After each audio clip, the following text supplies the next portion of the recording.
early and often, Jeff Gordon has led this race. And we could tape that just gone on home. Jeff Gordon leads as he comes off turn 1 or 2 or 3. That time it was turn 3 by the start-finish line to complete yet one more lap. But that's why we run these races. How many times here at Pocono have we seen somebody lead a lot of the race and then lose out in the end? That's true.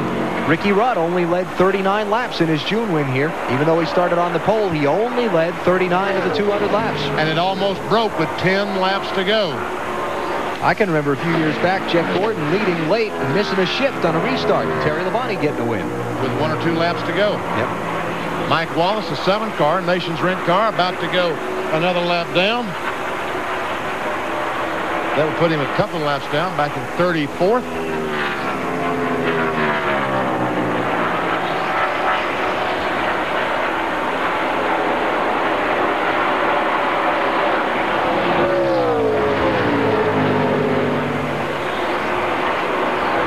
Looking back, Jeff Gordon is some 6.3 seconds ahead of Ricky Rudd.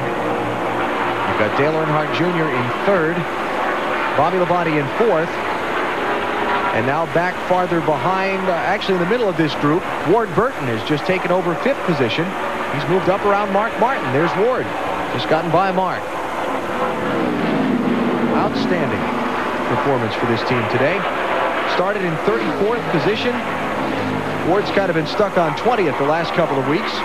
He's finished 20th, both at Chicago and New Hampshire coming into this race, but he's had a phenomenal run so far today.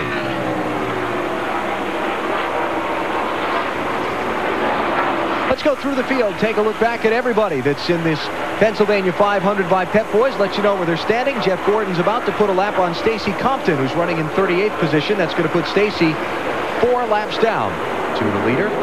Gordon's led 92, make it 93 in the 118 laps. It's Hutch Strickland just in front of Jeff Gordon now, and Mike Wallace just behind. Strickland, the 33rd place car.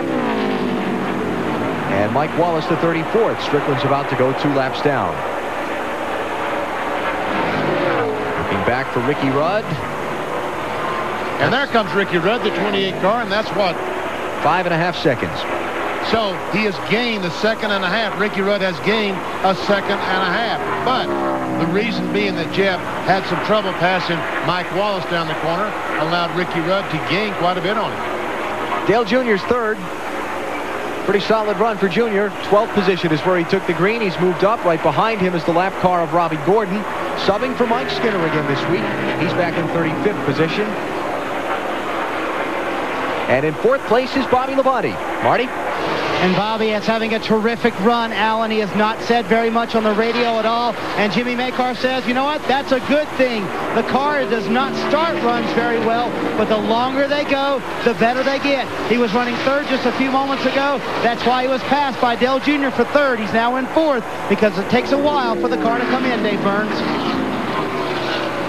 Car of Ward Burton is running great today as well. They are right now complaining. Actually, Ward radioed in. He's a little bit loose on exit, and though the stagger on these tires is not very different, the circumference between the right and the left rear, he asked him to close it up a little bit, and that will loosen up the car. To Bill Weber. Well, Mark Martin's car has been tight throughout most of the race, tied off now. I just talked to his crew chief, Jimmy Fennig.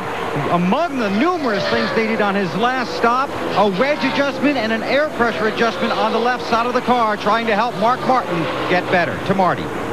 And Bill Elliott is back in 7th, having the best run that he has had in months. They've been fighting the same condition all day long. Tied in, loose off. They've tried everything they can to fix it.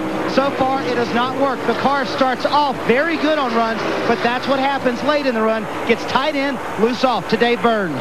Marty, right now, Dale Jarrett is running laps equal to the leaders, and that's a good thing because he was tight earlier in the day. I just asked Todd Parrott if he still has that condition with the car. Todd shook his head no, so things are looking good for Dale Jarrett. Let's go to Marty. And Dave, Tony Stewart is the highest he's been all day. He's up in the 9th position, and he just radioed to his crew, this is the best we've had the car all day. Greg Zafadelia's crew chief said, take care of it and be smooth. They finally think they have a car that can finish in the top 5. The only problem, Marty, of late for Jeff Burton has been a miscommunication on when to pit. It did cost Jeff some time on the racetrack, but they are trying to make that back up. No adjustments on the last stop. I spoke with Frank Stoddard, the crew chief. They will have to stop at least one more stop because they are going to be about 12 laps shy of making it on one stop unless we get some cautions. But remember, Pocono is one racetrack where you can save fuel rather easily. But it also depends on how many cautions we get. Alan? There's Jimmy Spencer running in the 11th spot, just ahead of Rusty Wallace in 12th. Spencer started in the 7th position. He's just kind of been hanging around the backside or just outside of the top 10 all day. And that's a battle for position. And Rusty Wallace, got to give him a big attaboy because what was he running, 21st or 22nd? The last time we saw him? He's up now to the 12th position, gained 10 spots. So Rusty, out of baby.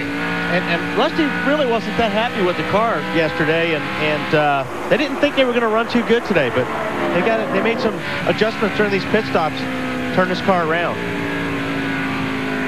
Rusty in 12th position. Behind him, you've got Jerry Nadeau in 13th spot. There's Nadeau at the top of the frame. Nadeau started in 39th position. He's just driven his way up through the pack. Great run for Jerry. Best finish here at Pocono, a 19th place run, in position to do better than that here today. Matt Kenseth, 14th place. Matt's led a lap by getting better fuel mileage than everybody else. In fact, he's led 3 laps today by staying out longer. This guy right here, the 17 car, folks, remember him. He might push this envelope and try to make it on one more fuel stop if this thing should go green. We know that every other car on the track but him has to stop twice. He might try to push it and go the rest of the race on one stop. Little hunk of tape dangling from the back of his car. There's Steve Park in 15th. Steve started in 38th. Not really been a threat to get up into the top 10, but he is moving up steadily. There's the scoring serial on Steve. And behind Park, you've got Sterling Marlin, who had been, what, 6th, 7th earlier in the race. There's Sterling. And he ran 4th here back just 6 weeks ago, and you really felt like he would be contending for the win today, but evidently has missed the chassis setup today. Falling back in the pack.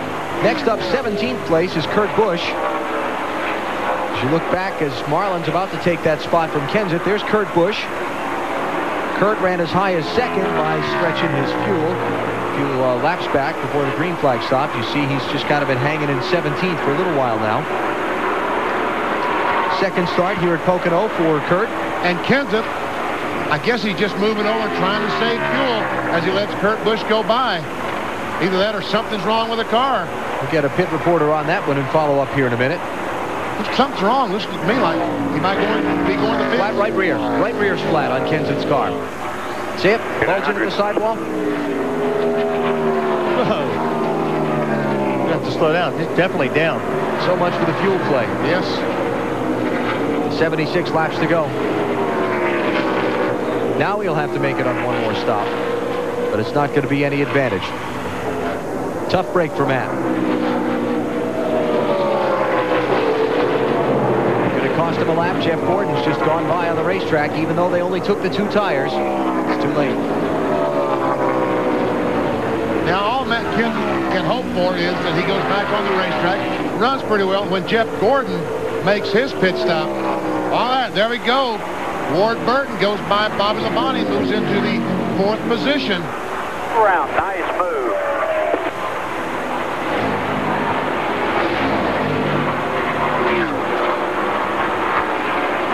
As I was saying about Kenseth, all he can hope for now is that all the leaders will pit and then hopefully get a caution flag before he has to pit again.